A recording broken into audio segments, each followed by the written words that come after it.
everyone, thanks for joining us today. I'm Gina and I'm here with Nutrena poultry expert Twain Lockhart, and today's video is all about having a great coop for your chickens.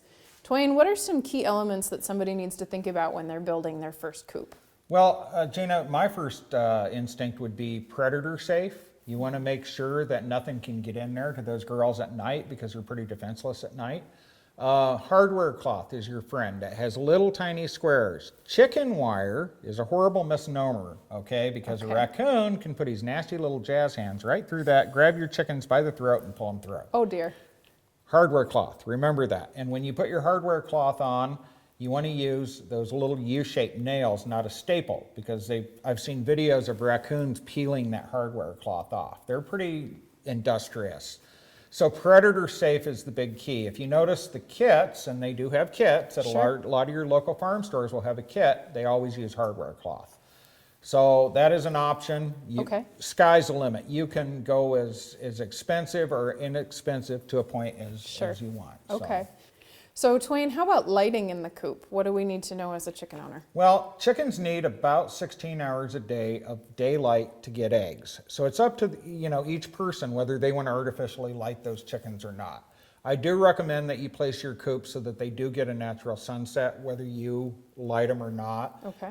Going to bed's kind of a flock thing. It's very important for them that they have that natural sunset. How about space inside the coop? How much room do they need to have? Well, they need a minimum of 4 square feet per chicken. Okay, and I'm talking ground space. And if you overcrowd them, they may start feather picking, they may start egg eating. A lot of things can happen, none of them are good. How about nest boxes? Does that play a role? Nest boxes, the rule of thumb is 4 chickens per nest box. Okay. So, but you're going to find they all end up laying in the same 1 or 2 boxes. Okay. Nobody knows the reason why.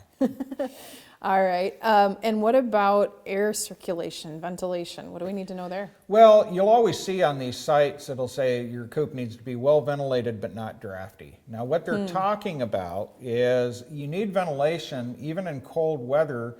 If you have that coop buttoned up too tight, as the birds respirate, that moisture's in the air and it can cause frostbite on their combs and wattles.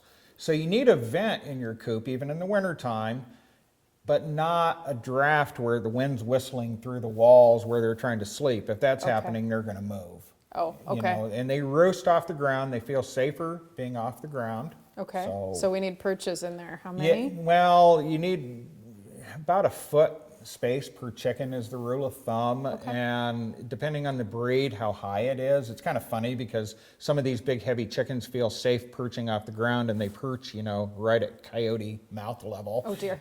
But it's all about perception. They feel safe off the ground, so you need to provide perches for them.